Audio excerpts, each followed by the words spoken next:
Those abortions had haunted me, and living a lie was killing me. It took 30 years to finally realize that I needed help and healing. That's the voice of Leslie Blackwell. If you stood in the crowd at the Virginia March for Life recently, you heard her say out loud what most people would spend a lifetime hiding: the regret of 2 abortions. Leslie wasn't always willing to share her story. There was a time when she fought hard for the other side. Glamorous, ambitious, and rising fast in the media world, she became a radicalized feminist and a loud pro-abortion voice in the Commonwealth.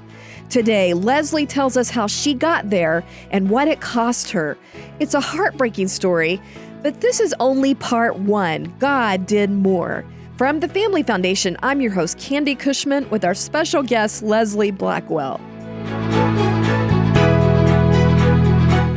Well, welcome everyone. Glad to have you back for another wonderful episode of Speak Up Virginia. And I say wonderful because I have a very special guest with me today, Leslie Blackwell. I'm so glad to have you, Leslie. It is my honor and privilege. Thank you for joining us. You bet. You bet. Well, you know, when people heard you speak at the March for Life, I just felt like there was almost a silence pervading the crowd because it was just gripping the people. I think there were a few tears as well. Mm-hmm. But I think the Holy Spirit was working, and people, you just felt the gravity of what you were sharing.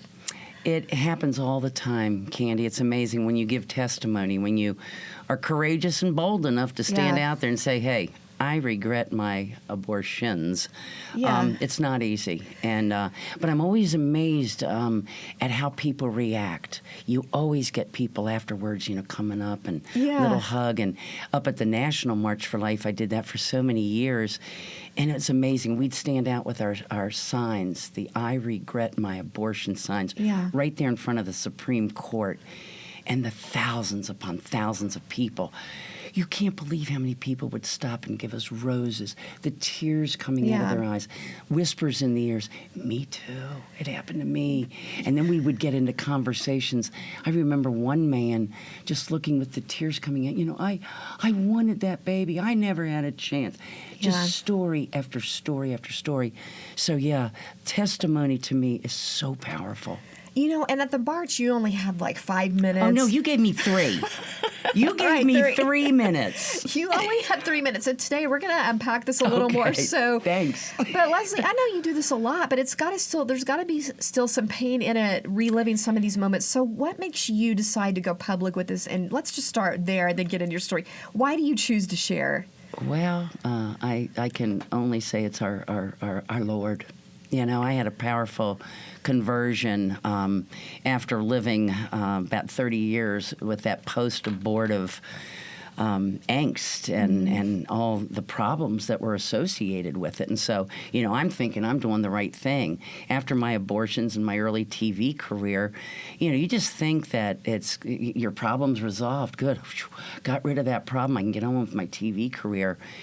And like so many men and women who have experienced abortion, I fell into that category because of a lot of self-sabotaging behaviors, and was pregnant again a year and a half later. Now I'm in TV. Now, don't get ahead of your story. But why do you choose to share the story, even though you have to be vulnerable? Sometimes you have to relive the pain. Why do you share, if you're going to boil that down? Because I think people need to know about it. When you look at the numbers, 1 out of every 3 to 1 out of every 4 of us have experienced abortion. That's a lot of people. Wow, that is, Leslie, I mean, and now, and we'll get into it a little bit later with the new chemical abortions. My goodness, it's escalating, unfortunately. But it was the good Lord that came into my life and basically told me, you will not fight against life anymore. And I heard it loud and clear. It was almost like a Paul experience, except on the issue of life. Hit by a 2x4, yes. That's the sneak preview. So let me take you back all the way to the beginning. Just give the audience a little bit of glimpse of how you grew up. Oh, I grew up in great environment up in the D.C. metropolitan area, up in Bethesda, Maryland, Rockville, Bethesda, Maryland. And I was a young Catholic school girl. I was the baby of 5 girls. And my big claim to fame was my dad. I mean, I had great parents, but my dad was a professional football player. Played with the Redskins. Wow, I still say the that is Redskins. so cool. Yeah. And he was Mr. DC. He was Handy Andy. He was the president of the Touchdown Club and the president of the NFL alumni. And so it was really fun growing up in that environment. But I was anxious. I was ready. It was the bicentennial year. How about that? Here we are celebrating 250. It was the 200th, and I just knew I wanted to go away as the baby of 5. So I went off to college, High Point. Now it's on the map, but back then nobody knew about it. But I went off to play basketball and to be a nurse. Yeah. Believe it or not, Title IX had just started, and I was a big athlete, and they were giving women opportunities to play sports with Title IX. So I had a walk-on opportunity down at High Point. I didn't take it because I got into boys and sororities and parties and really school, which is what I was there for. But so it was a great experience. It was my senior year. It was actually my sophomore year. I had a wonderful professor that took me aside and said, Leslie, we're going to start this communication department. It was right at the time when Watergate was happening. Yeah. Again, women. We're talking film days. I mean, that was an exciting time for journalism. It was. Barbara Walters, let's see, Jane Pauley, there were, and so of course, this was a new, exciting career. Again, you had ABC, CBS, and NBC. There was there was no cable yet. Yeah, that was kind of the pinnacle. Yeah, and so this professor took me under his wing, and next thing I was an intern in my junior year, and boy, the minute I walked in that TV studio and heard the ding, ding, ding, ding, the AP and the UPI wires going off, and I was hooked. This is where I belong. Yeah. And so worked real hard during my internship, and then my senior year, I kept real close with a lot of the folks there, and they hired me, Candi, my senior year of college, to host the morning talk show. I was a co-host, but I was 20. Getting the opportunity, my dream job. This is what I had been studying. And as I say, our Lord sure does have a great sense of humor, doesn't he? And it was in the spring of that year that it was actually in the winter. I remember going home and finding out I was pregnant. It's like, oh my goodness. And knowing that job was looming. I mean, but that was. It was this inconvenience. Go get rid of it and see Roe versus Wade. What had just happened 3 years before? I mean, it wasn't. So this was all very new, but you knew that Planned Parenthood, believe it or not, down in High Point, North Carolina, in 1976, right after Roe versus Wade in '73, they were already on our campus or close by, And so, I thought, well, let's get this problem resolved, this inconvenience. And little did I know the impact that it would have on my life. Yeah. Well, you tell us when you got pregnant, because I know this probably happens to a lot of the women. We know it does happen to a lot of women from statistics, and we know that Planned Parenthood does camp out purposely close to college campuses. Because there are a lot of women that are away for the first time on their own, like you were. They can get sucked into this.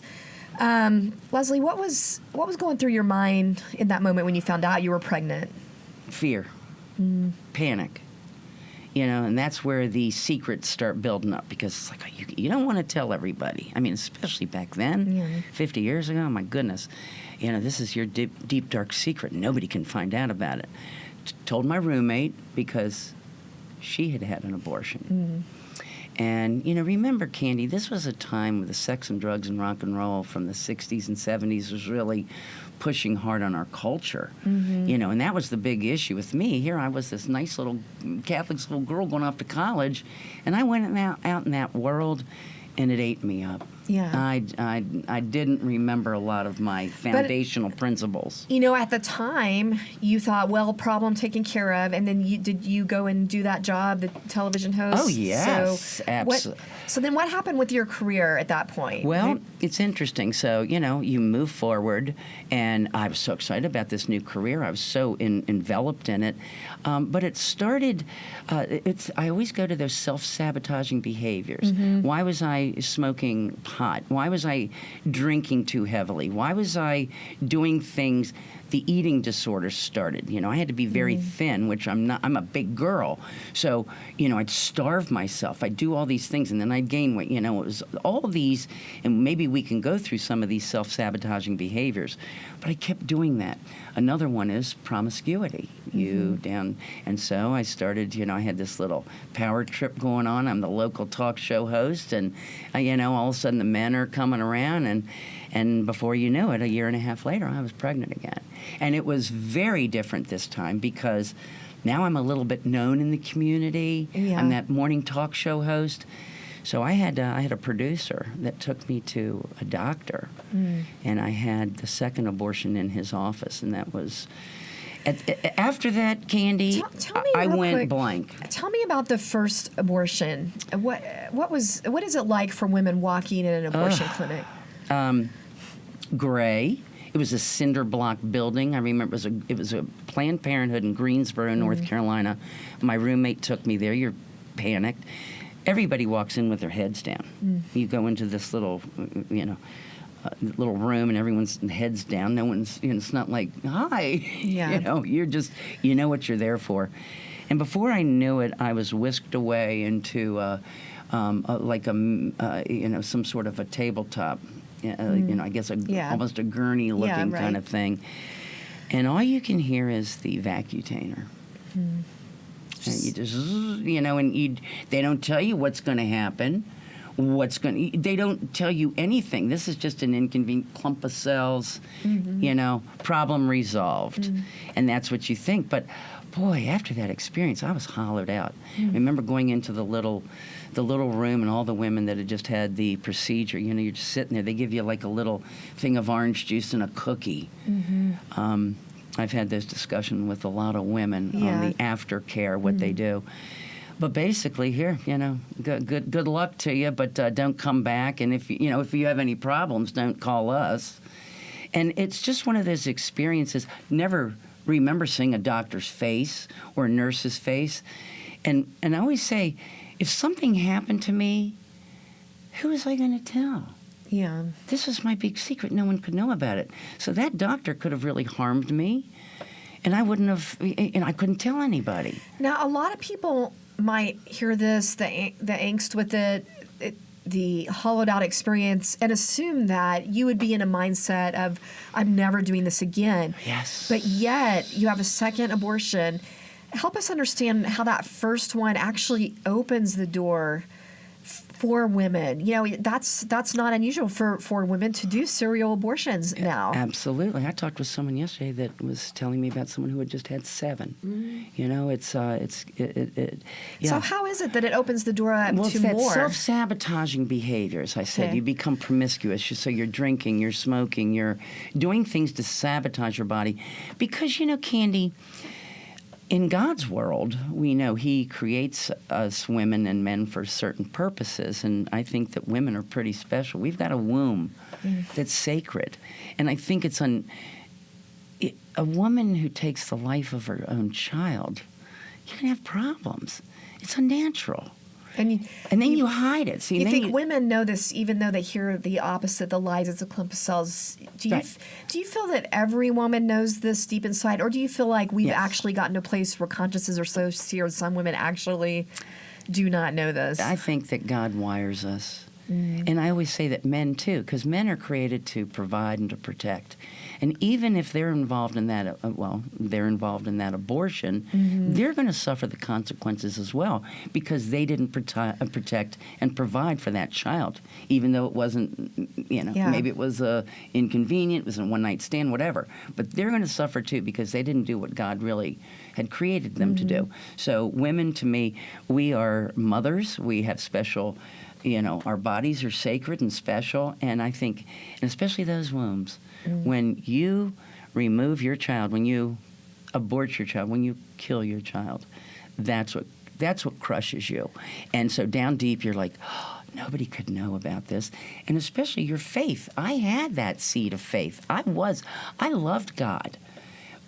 And I was trying to understand how do I deal with this, And that's why I went to the silence, because, and I think most women and men do, because how could he forgive me?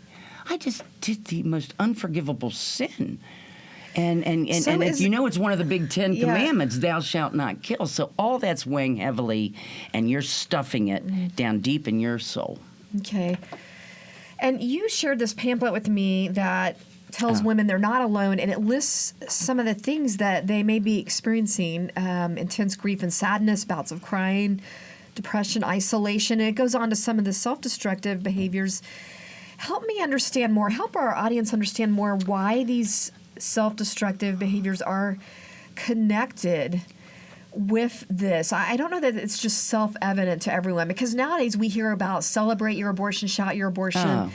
So these women are lying to themselves. How is this a cycle? That why were you doing self-destructive behavior after this? I think it's just because down deep you know what you did. It's that deep, dark secret. And you can't, when you start walking with Christ, it's all about truth. Yeah. And when you're lying, as I said, I could not live in peace and live a lie. I was living a lie. The minute, it was funny when I was doing my talk show way back when, and the subject of abortion or anything would come up, boy, deer in the headlights. And as the producer, you didn't come on my show if we were going to be talking about that. I mean, I was so hypersensitive, and I think that also not only the bad behaviors that so many of us, enter into as a result of our abortion experience. I just, it was a very difficult time. That second one, though, crushed me. And at 21 years old, I left my job. What young girl who's worked so hard to get her TV job, I quit. And here you thought abortions were going to solve your problem. Yes. And it's the reason that you left. That's what I always say. Yeah. Here I thought that having those abortions would help me with my career. And what was happening inside me was destroying me. Depression, that's one of the biggies. Yeah. And again, all those bad behaviors. And I was done. I just, get me out of this place. I quit my job and I moved back home. After being 7 years away, I had 4 in college and then almost 3 with the TV station. I come home unemployed and sat on my parents' couch, just not knowing really what was going on. Down deep, I knew it had something to do with it, but I hadn't connected those dots. But the, drug use or you said pot and different things, but acting out, that's a form of masking to hide even from yourself the grief that's there, the pain, knowing the reality of what you've done. Stay numb. Yeah, stay numbing. Numb. Yeah. Now, there was another part to this that you did, and that is, as you were saying, you're pretty hypersensitive on the issues, so you became a radicalized feminist. Tell me about that. Well, you have to justify that awful decision. And it was soon after that, the pro-choice movement was really becoming big. It was like, right after 1980 is when I had my first abortion, then 81. So from that point on, I know the truth about this subject, and don't you tell me. It's my body, my choice. All the same mantras that you hear out there today. How dare you tell me, you man, government shouldn't be a part. All the same stuff that you hear today. And I got angry. And that's another thing you'll see in the little list here. Anger. What anger? I mean, stages of grief too, and also, also realizing that it's wrong, but also stages of grief. Anger is one of them. Unresolved grief. Yeah, anger was really big, and so when I see these gals out there now protesting, and they're so angry at the protest march, the pink hats, all these different marches they're doing. Look at them. Angry and vitriol. The language. I was that woman. Candi, I used to help, I'm so embarrassed, but I used to help Republican candidates for a statewide office here. There was one in particular that I helped get elected. We won by 8 points, and it was all because the pro-choice issue. We were, what an oxymoron, the Republican Pro-Choice Coalition of Virginia. And we used to have these big parties and all the women, this was exciting. You could be conservative, but you could also be pro-choice. Yeah. And that was the new push. So I got real involved with that and I'd do all these protests. I'd come down and lobby. I was nasty. I admit it. I was disrespectful. Did you participate in marches on the other side of this ever? No, there weren't really marches. I can remember being down right there at the bell tower on the other side, there were some pro-lifers on the other side, and we'd be on this side yelling and screaming, a handful of times. But, and then, 30 years of that, 27, 30 years, I'm trying to do my timeline. And after a while, it wears on you. Meanwhile, after my TV career, I met my husband here in Richmond. Okay. Had a couple kids. Okay. And life is going on. Life's going good. Well, and I was so thankful that I could have children. That's another thing. So many women, and especially women, because you carry the child. If you are blessed to be able to carry children after an abortion, you go through that.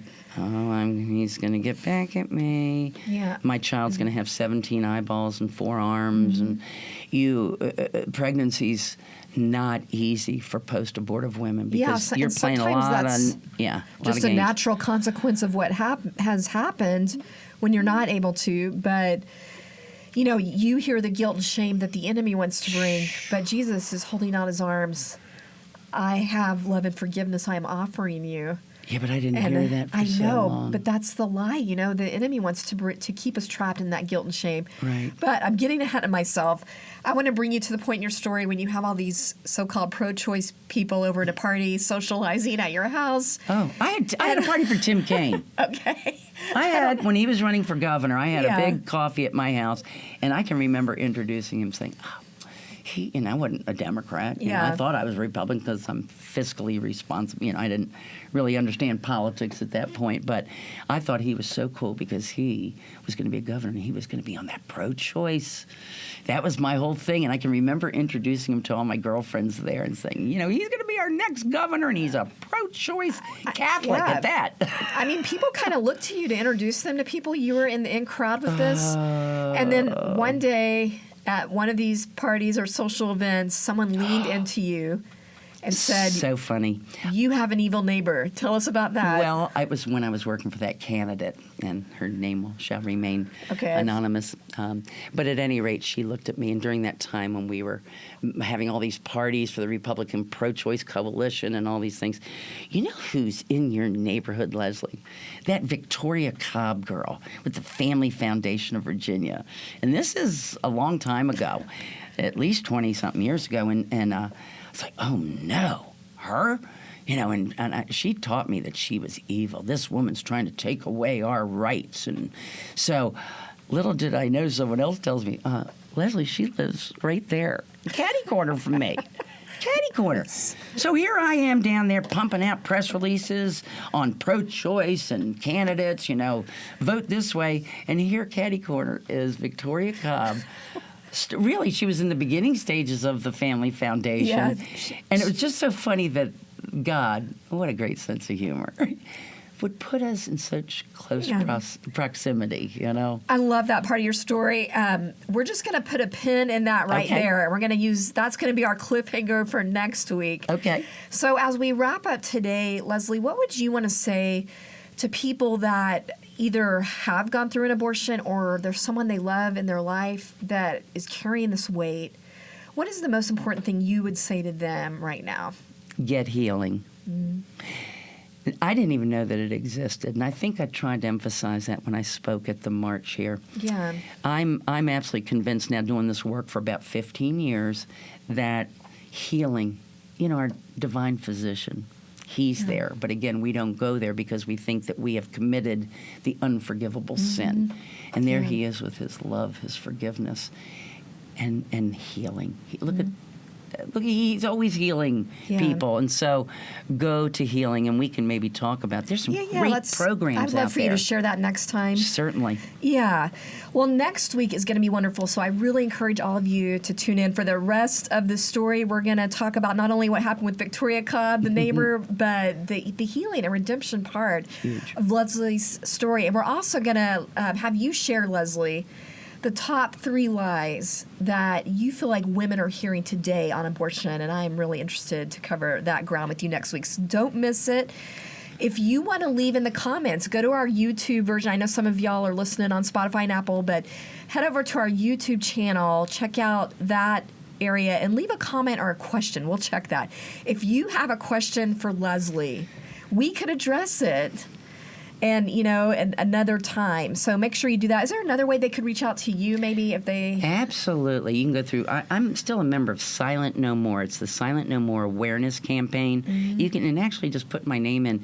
It's funny, Candi, I still get calls, even though I'm not real involved anymore. Yeah. I still... I feel like that's my mission. Our Lord has put in my heart to share my testimony and to help lead those broken men and women to healing. Yeah. Yeah, because it... Right. Boy, so did it change my life. Leslie Blackwell, Silent No More, and you can find some... Yeah. All right.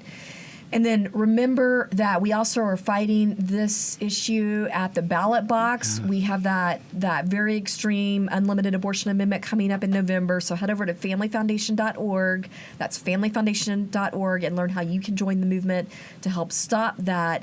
And we're also going to put a link in the comment section, in the description of our YouTube option. We will have a link there that lists... I think it's familyfoundation.org life/life, if I remember correctly. And we have a link there that will help you get connected with pregnancy resource centers. If you have people in your life, or you just want to find out how you can help more on the healing aspect of this, there's an organization called Her Help. Am I saying that right? Her Plan. Her Plan. Her Plan's Her excellent. Plan. Yes. We got a link that goes to them, and you can just put in your zip code and find pregnancy resource centers. So be sure and check that link out in our show notes. Make sure you share this with the women in your life and other people that need to hear it. And men. Yeah. Men too. Men too. That's a good point. They don't get off the hook. Thanks for joining us. Remember, we are stronger when we speak together, and we'll see you next time.